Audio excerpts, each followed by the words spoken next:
Straight out the boot room to Wembley, our second home. We come to conquer, no, we never walk alone. We dominate, the cream of the crop, drawing all our strength from the roar of the cock. It's all for one and one for all. Pass a move, we're talking total football. Here we go again, Roy's red machine. Liverpool, the greatest team the world has ever seen. Pass a move, it's the Liverpool crew. Pass a move, it's the Liverpool crew. Pass a move, pass a move, pass a move, pass a move, pass a move, it's the Liverpool crew. Hello and welcome back to the Liverpool Groove. We've had a rare weekend off, and it's looking like it's proven just what they needed, in all honesty. Wouldn't have been nice going to City yesterday and then having to go to Paris tomorrow, which is when I expect to fly out anyway. So yeah, it's been beneficial. We were just saying before we come on here, like, you know, going out the cup, it's never nice, but then when you look at how everything's playing out and where we are, how far ahead we are now, Arsenal dropping points and everything like that, you just, you know, it's been the best thing for us, ironically. As you just said, kind of before we come on, I think if we never went through to the final in the Carabao, then maybe we would still be in it. But look, I do think it's the best thing for the season. But since we last done an episode, obviously we've had the two games: City away, Newcastle at home, and we looked absolutely fucking brilliant in both of them. Like, there's not really much else to really say about them. As I say, like, just the absolutely perfect performances that we needed. That City game never looked in danger at all in the game. We had less possession, but like, we were just, you felt we were in control the entire game. We were comfortable letting them have the ball, and every time we did attack, we looked like we were going to score. We were just superb. Just the way they controlled the games, they just managed them brilliantly. So I know we're not the most exciting team to watch anymore, but sometimes the best managers do a job and they do what they need to do to win games. And at this stage of the season, I'd take 1-0s and fucking 2-0s here, there, and everywhere where we've hardly got the ball and we're winning points. And that's what the main thing is. It's a joy to watch us when we're going forward and we get into third and fourth gear, because we do look dangerous. We look like we're ready to blitz you and score a few. Defensively against Man City, I thought people are saying Trent had a torrid time. He got dribbled past so often and that. I think a lot of that he didn't even try and go and win the ball. I think if you got past Trent, you weren't getting past the other two. So it's just a case of leave him to do what he's doing. Let him over, kill himself and run himself into the ground. Don't do the same. And I think that's what we've done. We let their main attackers go full throttle at us without producing anything. Not really fucking, never scared us at all. And we were just in complete control of the game. And it was just a game I went into, like, after drawing with Everton and drawing with Villa, and my arse was completely gone. Because I was thinking to myself, like, we could, if we draw or lose to City and then draw with Newcastle, we could be behind in the league table. Obviously, things panned out in our favour with the West Ham and Notts Forest results as well. So it's gone full throttle for me and full spin, where I was starting to get a little bit nervy, a little bit negative. I was starting to, like, criticise the performances and the willingness to get forward and attack. But again, that's why they're managers and professionals, and we sit and watch them, because they know exactly what they're doing. They know exactly what the opponents are going to do and how to beat them. And again, we've lost one game in the league all season. We've played fucking nearly everyone, and we're not playing the best football there is to play, but we do look unbeatable. So it's just it's enjoyable. It is enjoyable. Yeah. No, I think that's the best way to put it. We're not the same team that we were last season. We're not this gung-ho, all-out attack, Jurgen Klopp, like, machine that we were last season. We're a different kind of machine now. We've said it all season, we're not killing ourselves going forward anymore. The players aren't running themselves into the ground. And, you know, you've got the Arsenal fans online saying how lucky we've been with injuries. It's like, it's got to a point now where it's not luck. Like, it's having the medical staff and the management there to look at the players and go, right, we don't need to be killing ourselves. We don't need to overwork ourselves. We're good enough to beat anybody playing the way we do, taking it easy, taking control of the game. That's what we've done. And as I say, the injuries, it's not luck. It's just having the best people, you know, employed at the club to make sure that we do get limited injuries. I'm glad you brought up the Trent and Doku thing as well, because like I was saying, like Doc, you had him on toast, but then, he's absolutely useless. Like he'll beat you, but then won't produce anything with it. And I think you're probably half right. It did get to a point. I think at first he was obviously trying, and then he was realizing that he was doing absolutely fuck all with it. So he's kind of just gone, yeah, I'm gonna sort of giving him a bit of false hope, almost like he knows he's going to beat him, but then what's he going to do? So he's just letting, it kind of killed their attack really, because as soon as he beat him a few times, they were focusing down there, thinking like, oh, he's having Trent on here. And it's like you say, looking back on it, it probably was a bit of Trent just like sort of going, yeah, like go on then, see what you can do, which is there was no real attempts to like dive in. I think he took it past him once, like really dived in, and he skinned him. He actually skinned him. Fair dues, he's fucking rapid. He's a very good winger with no end product. He's like a Dama Traore. Very big, very powerful, very strong. Looks the part on the ball. Easy on the eye when he's ghosting past players, and then he just can't cross a ball or shoot. He's fucking crap.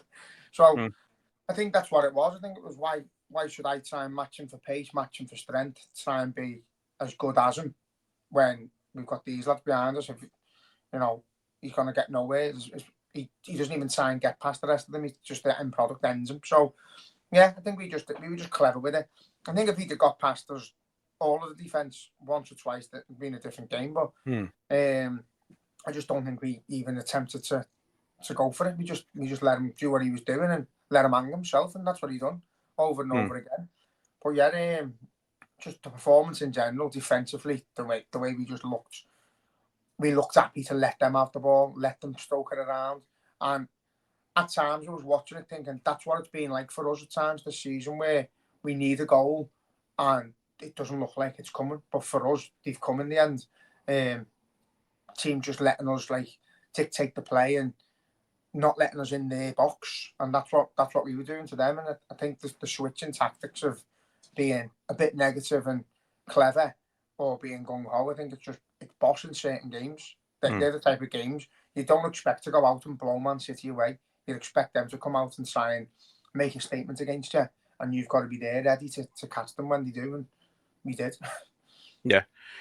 Yeah, no, it was fantastic, and you're absolutely right. It was just comfortable, as I say, and it was the same in the Newcastle game. I think this season, especially Newcastle, you're not really sure what team turns up. They've been before 1 at home by Bournemouth this season. I think they've probably had a few big results in there themselves, so you're never really sure what to expect. Obviously, having now Isak in the side was massive. I think you've seen the difference straight away. I think Wilson had one chance where he's kind of had a shot sort of in half in the box, and like he's took a touch before he shot, and Isak wouldn't have done that. Isak would have just, or I think he's took a few touches and then tried to shoot and it's been blocked, whereas Isak would have took a touch out of his feet and got the shot away.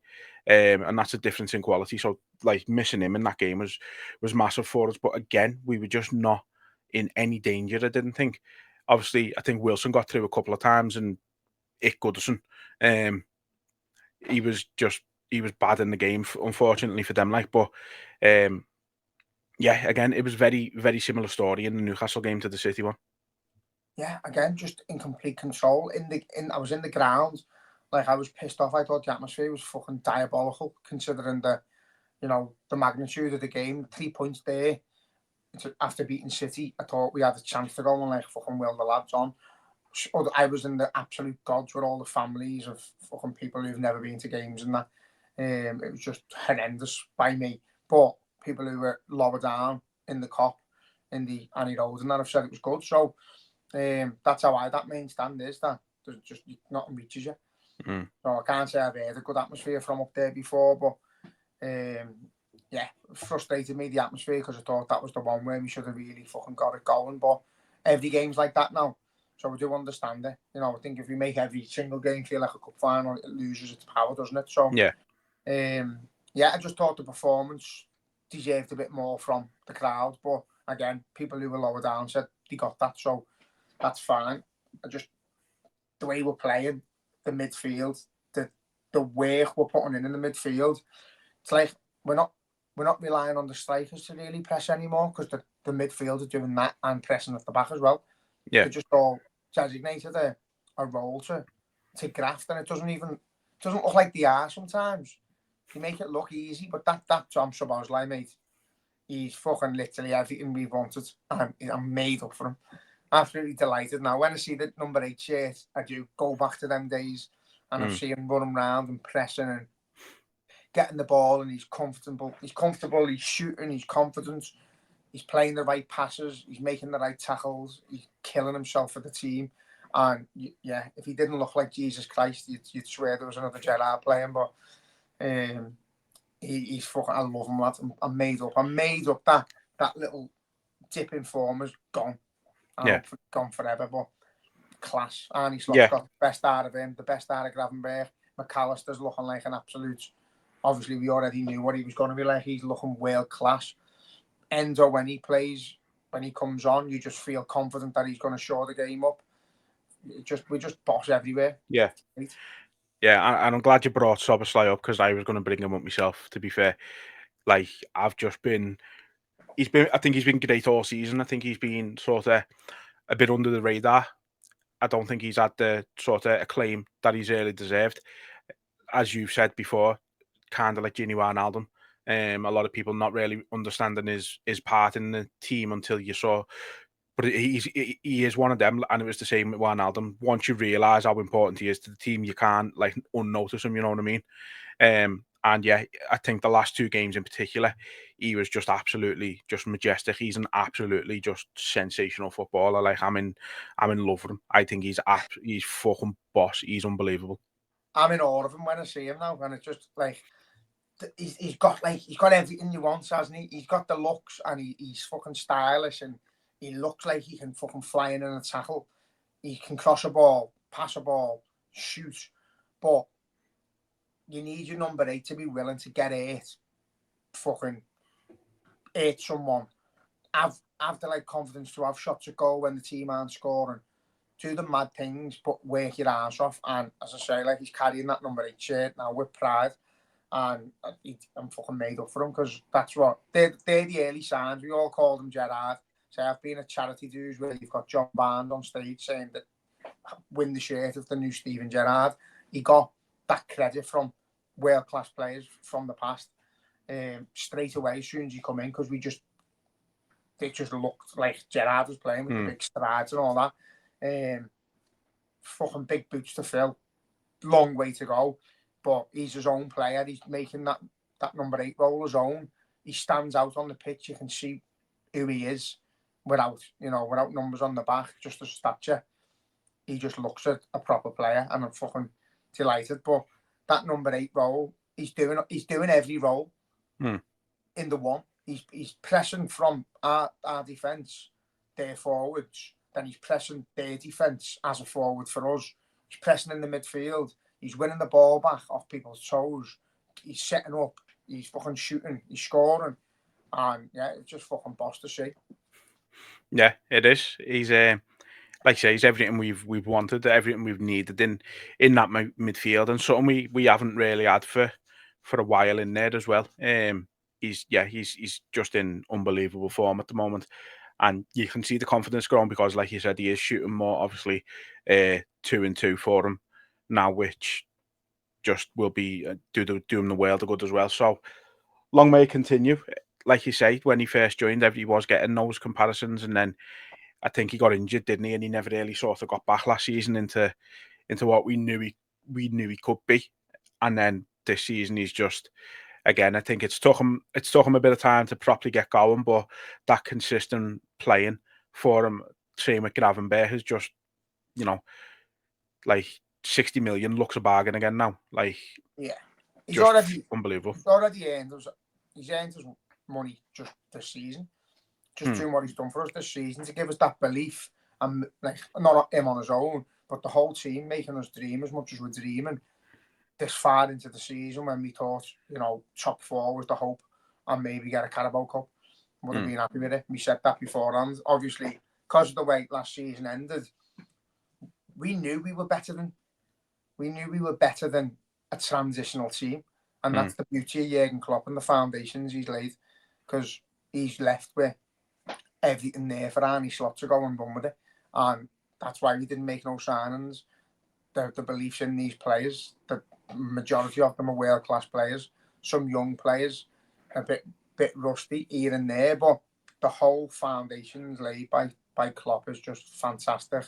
The players there have got the manager's belief. He didn't need to come in and put a big stamp on it and go, I'm changing everything, because he could work with what was there. And that's the beauty of what's happened. The transition's been so smooth. And, you know, we wouldn't have believed in a million years we would have been here, but here we are, and it's thanks to players like Szoboszlai. You know, he's got the number 8 shirt, the pressure's on him, and there he is, dragging you to Man City games and games against teams like Newcastle and that, winning your points and rallying the other players on. It's just that it's a fucking proper team with proper leaders. Everyone's a captain, and it's fucking boss. Yeah, you're right. And even I think, you know, even Van Dijk has come into the captain role more this season. I think last season he was still sort of getting to grips with it. I think it's one thing being captain of your country where it's not like, you know, you're only playing 6 games a season for them for the most part, obviously outside the tournaments, but realistically it's like 6 to 8 games a season.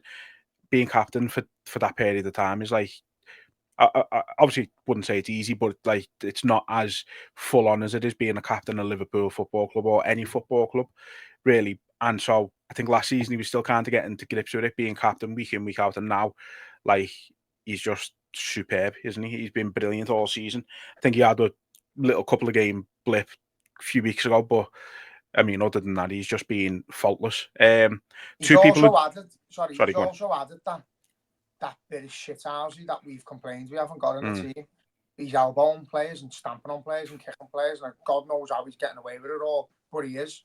But he's fucking. I want to see that. I want to see it. I want to see you like fucking someone who's being a cunt, like Richarlison. Here's an elbow in the neck, you little prick. You fucking nothing to us. Shut up and get up, and then go to shake his hand and leave him there. Do you know what I mean? He's doing it. Andy Gordon, fucking run us ragged. When we played at their place, elbow in the face.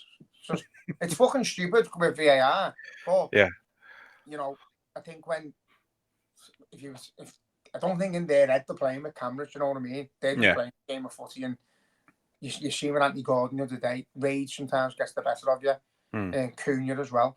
Sometimes it's just like not for the cameras or because you know what I mean. As soon as they do it, they probably think, "Fuck, I'm done here."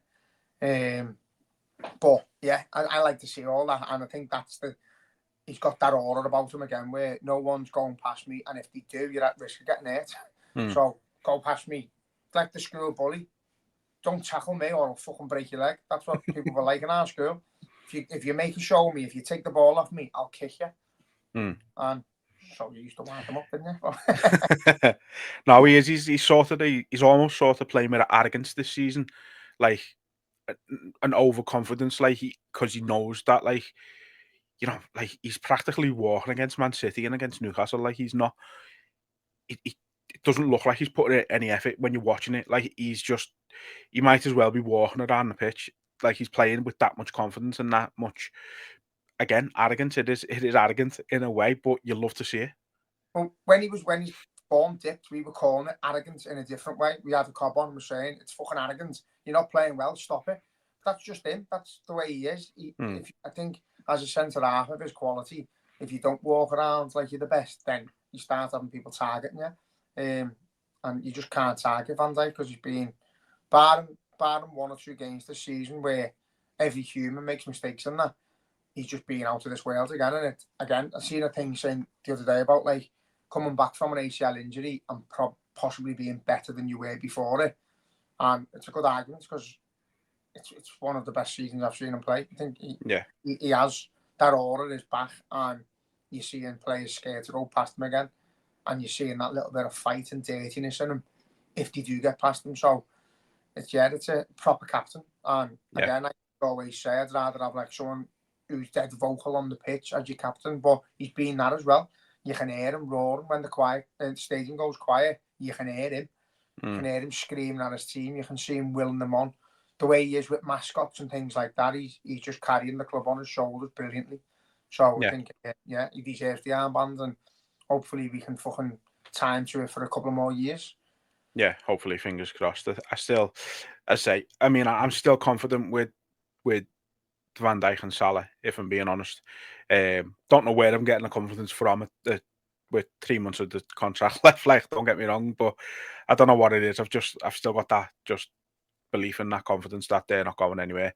Trent, I just part think like from a club point of view, and I've seen the thing on like the overlap and that where they had an agent or someone who deals with agents and that on, and he was saying like when you look at the statistics, players over 32, when they want a contract, they hit massive numbers, and then once they've got the contract, it completely drops.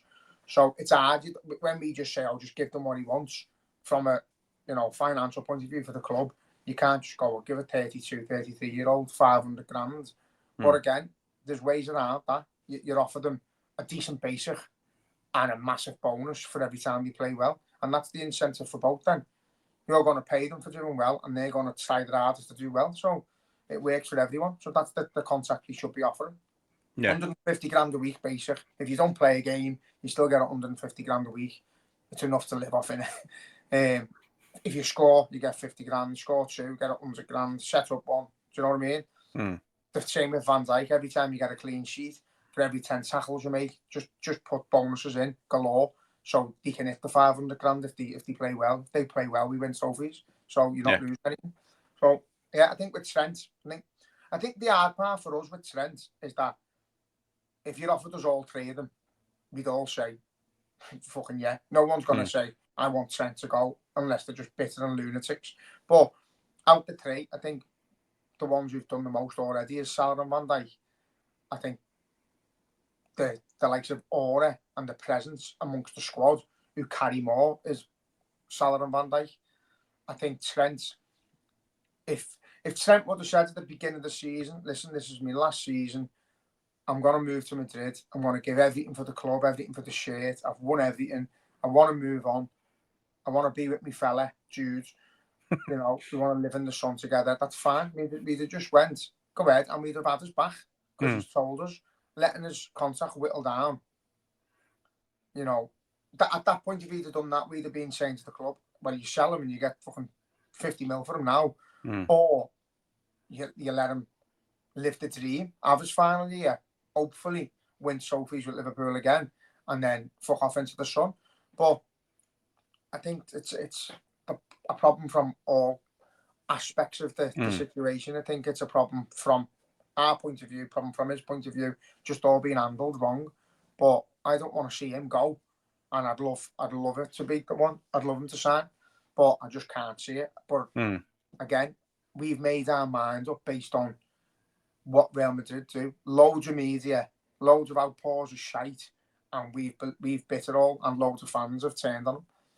And I've done it myself. I've gone off him, like, as a person, for not coming out and saying, I do want to stay, as long as they got my weight met, then sound. It's on the club, but just there's something about him. I just don't think it's going to happen.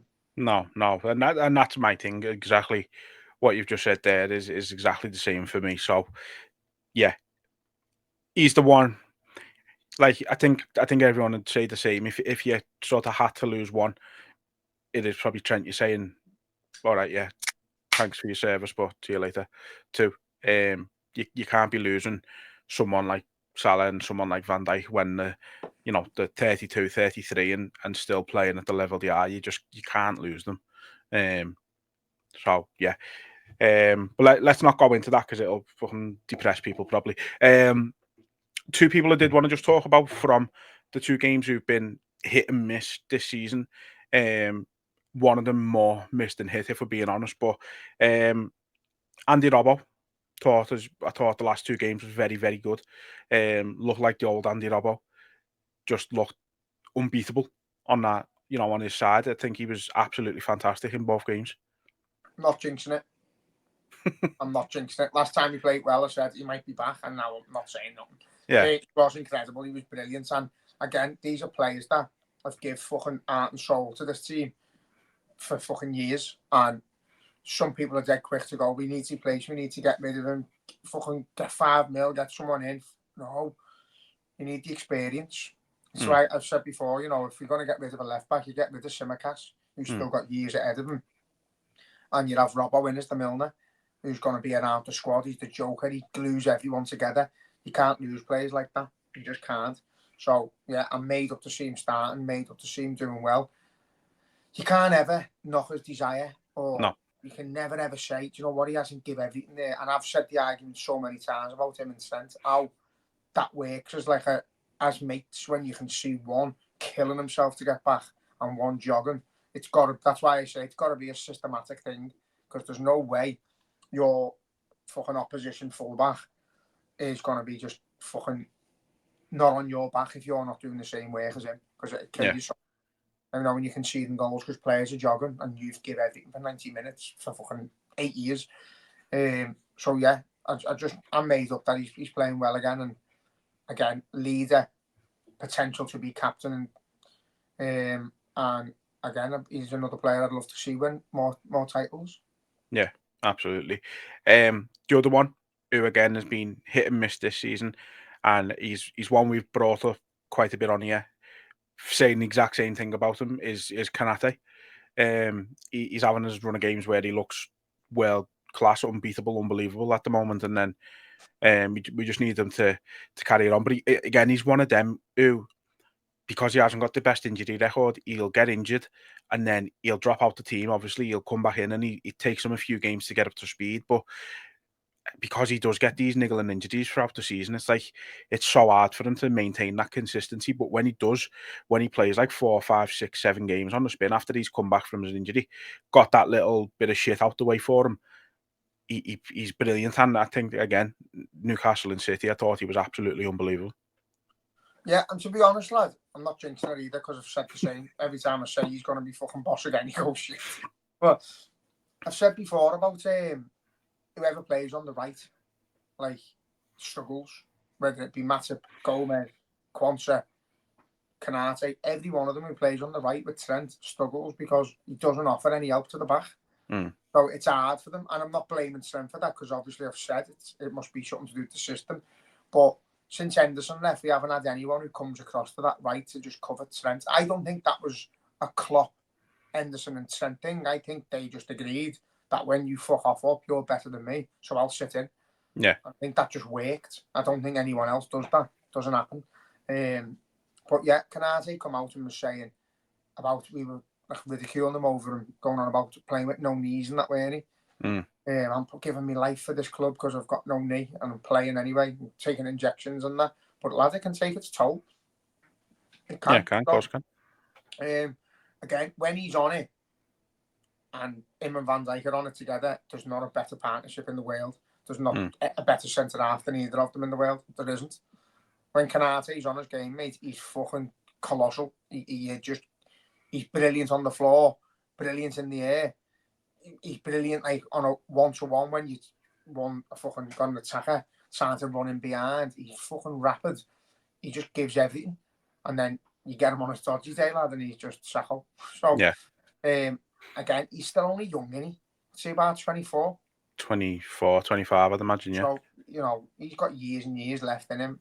There's rumours that PSG and that want him, isn't he? But I think he's made statements saying that he just wakes up dreaming that he's playing for Liverpool Football Club. So hopefully, and that's the beauty of like the environment Klopp made and Arne Slot's come in and not changed anything. It's just a boss environment to go and work, play footy, and all the lads, like that little thing where they put the coffee shop in the training ground and you've got to go there, no phone and all that. That's something the players have suggested, that to go and not have your phone and just talk and chat, and that led to lads going for meals together and nights out together and that, and they are just a group of mates now who play footy together, and it's fucking boss. But on Kanate, yeah, good player. See the way, just let you go and like just let you and see where you end up. Run free as the wind blows. No, quality, yeah. It's possible when you see him play like that, like that first minute, you sort of know how the game's going. If he does something dodgy, your ass is gone. If he wins the first duel, or he knocks you off the ball, the crowd get up, and you just know what he's going to be like. And I think he feeds off them one-to-one challenges where he comes out on top and the crowd are with him. I think he just grows then in stature, and fucking hell, the size of him anyway, lad. If he grows, it's a man mountain. And I do Again, I'd be made up if we can just stay consistent, if we can keep him fit. As you said before about the injuries, you know, there's a few players who are just cursed with constant injuries, and you can't do fuck all about that. You just know the next one's coming. But under the clock days and that, where you're like playing with no defence, no midfield, it was fucking hard, and that was something we were doing, working them too hard maybe. But this thing Arsenal now, with all the injuries they've got, like we've never had them. When we had them, we were just like told to get on with it. It's part of the game. It happens to everyone. Why are yours so special? It happens to everyone because we've got fucking 19 players out of 25 out. That's why. What are you on about? Again, it's part of the game. It's unfortunate. Some teams lose players, but weren't they like 13 points behind when they got the first injury? Well, I don't know how far behind they were, but they're saying when you had Saka and Martinelli and Jesus and all that, like it would have been different. It's like, but you were still behind us when those injuries happened. So like, you fell further behind us, fair enough, but it's not like you were winning the league at any point anyway. So you've like literally haven't been top all season. Man United have been top this season. You haven't. Like, go away. And I'm not being funny. Yeah, Saka and Martinelli. Take your point with them. Gabriel Jesus is shite. He's absolutely diabolical. Like, genuinely don't see what it is with him at all. He's a box striker, but he's a decent little striker. But I honestly, I think Saka's overrated. I really do. I don't like when they compare him to the Salah, who's the best winger, and you just can't get my head around it one little bit. I think he's a very good, better version of Raheem Sterling. Dead fast, dead tricky, boss getting into space to tap the ball in. But I don't think he's all that. I really don't. He's not a Salah. He's not a Hazard. Not a Ronaldo or a Messi. He's just a very good player in our league. Obviously, they've missed him because he's one of their best players. Squad for squad, player to player, I don't think they match us. I don't think they get near us. I don't think the depth is anything like ours. No, I think they've paid big on a lot of players, and so it obviously, I think it skews your judgment of them sometimes. And don't get me wrong, they have players who do turn up regularly for them, but they don't do it when it matters. Declan Rice, who's a very good player, look at that West Ham game. He was anonymous, and that's you're paying 100 million for a player. He can't be anonymous in a game like that. Like when you're going for the title, Martinelli again. He's very hit and miss. I know they probably didn't pay much for him because they got him from Brazil, but he's just he's hit and miss. One day he'll skin you, the next he'll forget how to kick a ball. And they've just got a team like that. I think the only player that I watch for them who is consistent all the time, I'd say two, is probably their centre half, Saliba and Gabriel. I think they're probably their two best players, in all honesty. And I think they get let down by a lot of the players around them. If they had better around them, I think it'd be closer this season. It really would. But I think they're probably the two who always do a job for them. But again, they've just got too many players who are anonymous. Odegaard, all the Arsenal fans are starting to turn on him. I've seen. They're so quick to turn now, aren't they just don't come across like a team like we do. Know what I mean? No, because I think they're bred to believe that they deserve success, and I think that with Arsenal fans, they believe that they're playing for Arsenal. You're going to win, so you should win. You're going to win. Something's going to happen where you're going to win, and then when they don't, they fall apart.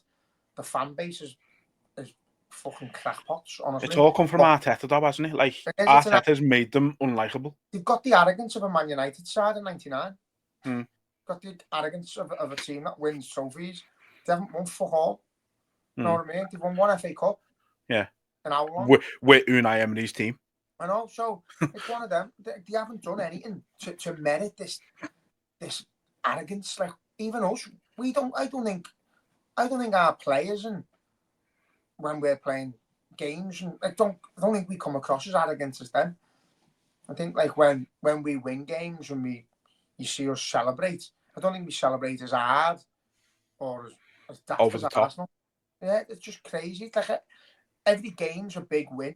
Every win's a final, but you're not really getting a cup at the end of it. So don't celebrate like you are. Go into that room and conjure up some fucking morale and team spirit behind closed doors and away from the cameras. but don't be celebrating on the pitch like you've won something when you fucking 10 games into a season. You know what I mean? Calm down. Even last season, like, you had Odegaard fucking taking pictures of the cameraman after they beat us. It's like, all right, you beat us. Like, congratulations, you deserved it. You're the better team. Now, go in. Like, and that's what I mean. go I come away. out of that game thinking, so where's the parade? Where's the cup coming out? Because why are they doing that? Why are they still on the pitch after 10 minutes? Because they beat us in a cup. You know what I mean? Because they haven't won the cup. You know what? It's they take the piss out of Tottenham for doing that. Remember last season when Tottenham beat us and we had 9 men and like onside goals that were disallowed as offside and all that, and they done a lap of honour after 8 games in the season. Like, Arsenal probably took the piss out of them for that, and then they went and done something very similar when they beat us. It's like, it's just weird. And then you've got the whole fucking, they beat City 5-1, and then you've probably seen that picture of their fans like humble 3 points and they're all doing the Haaland pose. Yeah. It's like, what? Like, I get it from, like, if the players themselves want to have a go at Haaland for what he said to their manager and stuff like that, and they've just absolutely fucking battered them 5-1, that makes sense. But for the fans to all be taking a picture of themselves, like, it's just weird. Like, it's again, just odd. I get doing that at the end of the season when you've won the league and Man City finished outside the top 4 and you put the fucking knife in a little bit more for a laugh. If that's what you're thinking about, like, if we win the title, I won't think about Man City or Arsenal. I'll be too pissed. I'll just be looking at all the red flares, all the smoke bombs, all the fireworks, cry my eyes out into a baldy Mascherani slot, and I won't think of anyone else. I won't even think like about Everton, although I do want the parade to go past Bramley more. But I want to stop there. It just won't be. It's not in you. It's not in you to want to wind people up when you've won. I just have a bit of banter, like on a derby day. I've said to all the Blues, you know what? I think the occasion deserved what it got. As much as I hate it, probably a great occasion. You've got a point. Last minute, dramatic. Probably deserved that for all the years of shit we've given you. We had a bit of banter, and then it's forgotten. Yeah. If we win the league, I'm not going to be messaging them like, because they know they know we're going to win.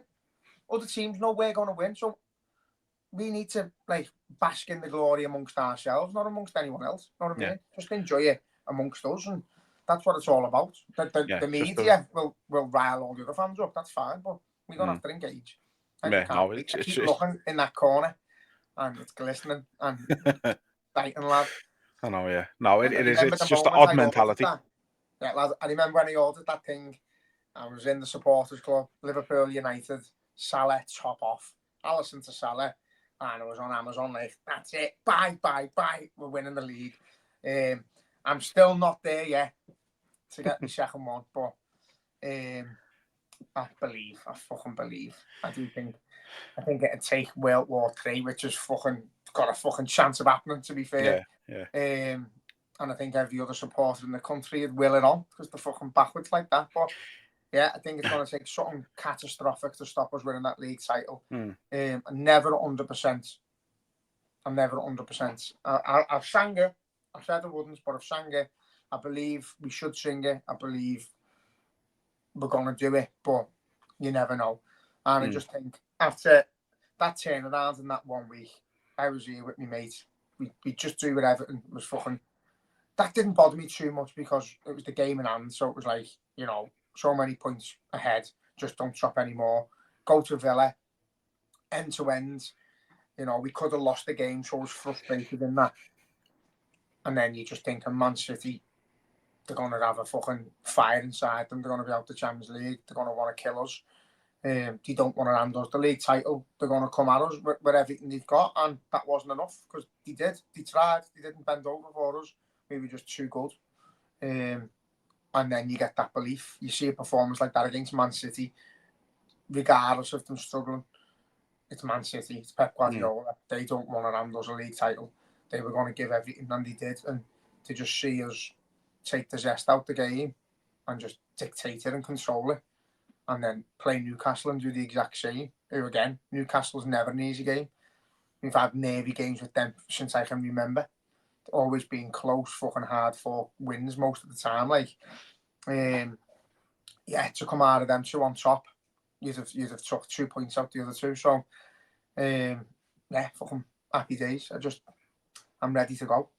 Yeah, I'm the same. It's yeah, the results, they make the like I say, the Villa and the Everton games look like good results now. So yeah, that's it. The way it all fell into place has just been great, and obviously the Arsenal losing against West Ham, drawing with Forest, which couldn't. I think the only thing we could have asked for better was Forest getting a winner, really. But yeah, it's just been absolutely perfect the last couple of games for us. So obviously we can go into PSG on Wednesday with a lot of confidence. Obviously, it's going to be a tough game. They're full of confidence themselves. I think they've won 10 in a row. I think they've got a couple of 7-0 wins in there. But you've got to remember, like, with all due respect, the level of competition they're playing isn't the same as the level of competition that we're playing against. They beat Brest, who, in fairness, were in the Champions League, and it was a Champions League game that they beat them in, but they put 7 past them. I don't know who else they put 7 past recently, but I know they did. I think they've just won again at the weekend, and it's like, yeah, it's going to be tough. Like, the champions of France, they've won it like 10 out of the last 11 years, whatever they've won it. It's going to be tough, but I mean, again, like, it just, I've just got no fear in the team at the minute. I just don't, I don't see us losing the tie. Now, that's not to say we won't go there on Wednesday and we might, they might get a 1-0 win, or it might end up 2-1 or something like that. That very well could happen, obviously, but I can't see a scenario where we lose the tie. It's a weird one for me because I've never, ever fixated on the league as much as I have on the last few seasons, where, I've always, because we've won the European Cup and I've been brought up at tails to Europe, because the league to Liverpool fans was just a norm. So there weren't really many fucking tales of like the league title and that. When I was growing up, it was just the European Cup what was the big one. He used to say to me, my dad used to say they used to go to the match and like they'd be talking how many goals we'd score and title run-ins, and spoke to my uncle who was saying, I think we beat Wolves and Wolves scored, and you had lads fighting each other on the coach on the way home, just won the league because we conceded to Wolves. And you're like, fucking, that's the level of how good we were. Like, little daft things used to get a cob on. So it's always been the European Cup for me, and I'm not asked. I just want the league. So, yeah, fucking, I think it's going to be a tough tie. Obviously, if we can get through that, the draw's not easy. If we can get through that, it's going to be a hard game. It's the first time in 5 or 6 years where they're not just a team of individuals. They are a team. They're playing for each other. And they could be dangerous. I think we'd be better than them. I think we should win the tie. But again, like, if someone was to say to me now, listen, you get the Carabao Cup and the league title, guaranteed, and you fall out of that, I'd just shake a head. Wouldn't even be hard. And that sounds absolutely pathetic because of how many games are left in the season, but my fixation is just on that thing behind me. And it's weird, isn't it? Because like you talk about the stories you read when you were growing up, and then it was about the European Cup, and there wasn't really much about the league. And it's like I say, it was the norm. And then we're a generation of Liverpool fans who've seen us win the European Cup more than we've seen us win the league. Like, it's fucking, it's mental. It's batshit crazy when you put it like that. It is. I think it's mad. Like the luck we've had and the times we've had following them around Europe. I've got enough. I'm only 34. I've got enough tales to tell anyone. You know what I mean? I've got fucking hopefully another 50 odd years in me to go and do it and make more memories. But obviously the league titles have always been, we've just fell short. We've won the one during COVID that others don't count. Obviously they're the best days of my life, regardless of fucking what's happened afterwards and all that. They're the best memories you make with all your mates and family and that, celebrating trophies. European Cup, we've had some boss times, reveling in the glory of that. But for me, this season is all about like just tying that league up. It really is. So I can't really count. Like, I'd usually be like nervous and I'd be like, it's a fucking European Cup. quarter-final, is it? Uh, Oh, last 16. last 16, quarter-final, yeah, last 16. So, again, last 16, you'd always expect to go through. I think once we get close to the league title and then we're getting to a quarter-final or semi-final, I'll be right up for it. I don't know, I feel weird about it, lad. I just feel all me heart is set on the league. Yeah. And I can't really do anything about it.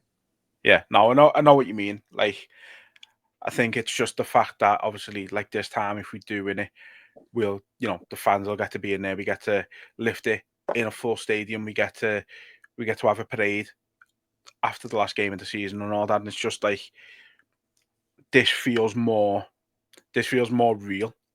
Like, obviously, to be fair, we got to this point the last time, and it was still everything looking all fucking like it was spot on and that, and then obviously COVID happened. So I am just waiting for the next pandemic to start in the next few weeks, to be honest, because that'll just be our luck. But no, I think that's what it is, because the way it all unfolded last time, who gives a fuck if no one else counts it?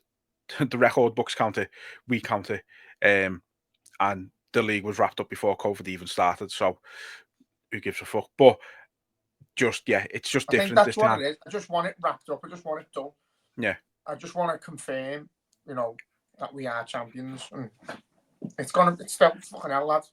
We're in March. I know, it's crazy, isn't it? To be played, and that's me. I just want to. It's on that. Just the way it's all panned out, lad. It's like, you'd have people complaining on Twitter like about these hypothetical situations. And they were posting stuff like, calm down, it's still 9 points, calm down, it's still 7 points, calm down, it's still this, calm down, it's Arnie Slot's first season, and calm down. And now you're at a point where we're 13 points clear now. All right, yeah, we played a game more than Arsenal, but 13 points clear, and all these people who, again, it's just weird people who seem to want us, or how it looks anyway, is they want us to fail so they can say, I told you so.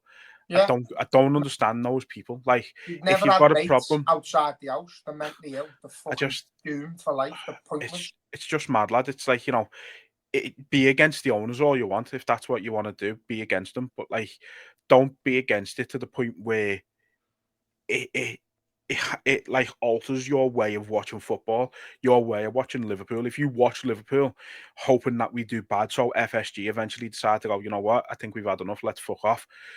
Just don't bother at all. Just that's what I mean. Go elsewhere.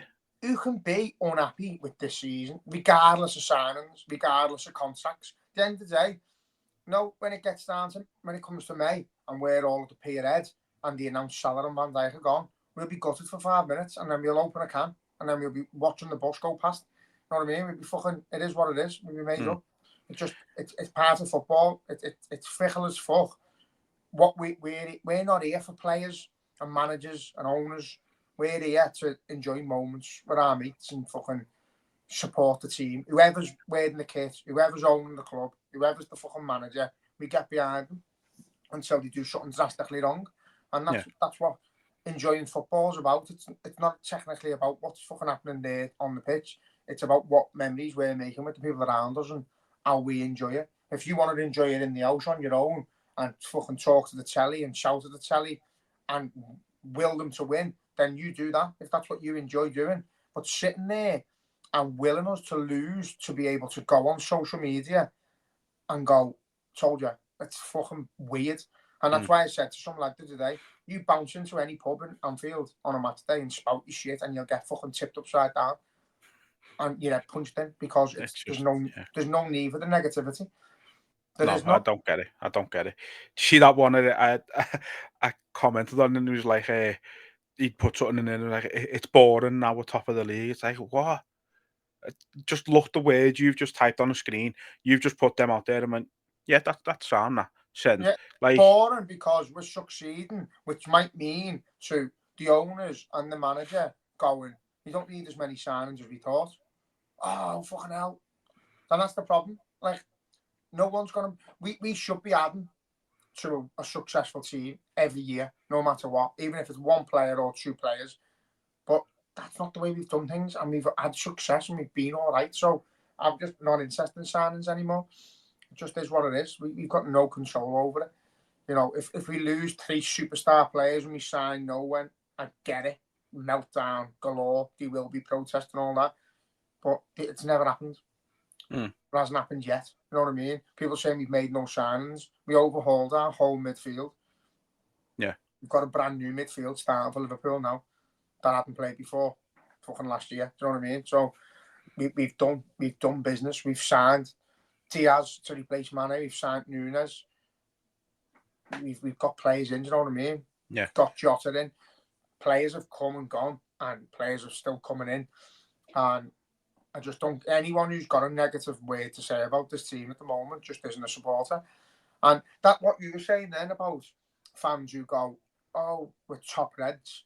Oh, it's 9 points. Oh, it's 7 points. Oh, it's 6 points. Oh, it's 5 points. Oh, it's Arnie Slot's first season." That's because that's what a rational thinking fucking Liverpool supporter would be like. And I said it to you at the beginning of this, like 10 games in, we're flying, we're doing dead well. But if it gets to the end of the season and it doesn't quite pan out, you've got to look at it and go, listen, our goal was to finish in the top 4 and go on a cup run, do all right in the Champions League, make it a fucking, show that we deserve to be in the Champions League, show that we can win cups and we can compete at the top grounds. But it's our manager's first season with a new group of players for him. He hasn't made no signings. He's working with what he's got, and let's see how it goes. And that's how it works. You really, really enjoy it when you're doing dead well, and when it's not going too well, you stop and you go, well, why is it not going too well? Well, that could be one reason. Manager's first season, made no signings. Players are getting a bit older. They have grafted. They're doing well, but wasn't enough to be successful. But on the other front, if we are successful, mate, I'll be swinging off every lamppost in the street because that's what you do. You enjoy the good moments and you don't dwell on the bad moments too much. Yeah, no, exactly. I couldn't put it better myself. So yeah, just obviously, if we do win the league, expect reporter Jay fucking climbing the rally with no fucking support and that. Jay's going to be gone for. Jay might be missing for weeks. In fact, was last time. But they're the things like that's what I mean. These people who have the social media platforms and they've got faceless accounts and the fucking call like Thiago fucking XXL. Do you know what I mean? Loads of shite. You just like, if you wouldn't go into the pub and spout your shit to Liverpool fans who were celebrating, if you wouldn't walk into the middle of them and go, but we're not going to sign any players. This is a disaster. We've won the league. That means we're not going to sign any players. You get your head booted in. Get out the middle of our little circle, or you're going to get your head booted in. Simple as that. Get out the fucking pub before you go in a St. John's. You know, that's giving a platform to speak to people who don't want to hear from them. You know what I mean? Just leave everyone alone. Go and live your little life of misery and fuck off away from us. That's all we want. And I've seen that Gareth Roberts on the Anfield Rap, that little clip he done about the Reds. Oh, yeah. I thought it was fucking fantastic. I loved it. Which is great because it's stuff we've been saying for fucking years, innit? But yeah, for someone, that like viewed to come out and just put it straight that they aren't welcome, they're not wanted in the fan base, they are pointless and they do fucking drain everyone. I thought it was boss. Yeah, make me laugh that. Yeah, it was good. It was good. Well, look, I think we probably covered about everything we need to here today. Then, so I think it's probably about time to wrap it up. So, yeah, we'll either obviously get one out after the PSG game, try and get one in before the Southampton game if we can. We'll do our very best there. If not, obviously we will definitely 100% be back next week. But yeah, thanks everyone for listening and watching again. As always, if you are watching on YouTube, do hit that subscribe button. It helps us a lot. And yeah, drop us a follow on whatever you listen to your podcast as well, because again, it helps us and lets more people listen to the absolute shite that we chat. So we have fun doing it. I can't believe I've ended up with a cob on about fans when we just beat Man City and fucking Newcastle. It's mad. See, this is the problem with letting you just go off on them sometimes, though, because then you like you say, you end up with a cob on. But Liverpool play football again in a couple of days, so that should make you happy. I can't wait. There we go. Now, do you know what? It's nice. It's just nice enjoying it and being confident. And again, them results the other week, it went from pressure where we had to beat Man City, then Arsenal dropped points, and for Man City felt like a free-hit. It was just boss. And now everyone's high as kites unless you're a miserable cunt and you fucking land shed. But yeah. Anyway, listen. Didn't expect those words to come out there, like, I'll be honest, but but yeah, sulk in your land shed if you want. We're not going to do that. We're going to enjoy it. We're going to fucking be absolutely fucking buzzing, and then yeah, just fucking boss, innit? But yeah, up to that. Up to that.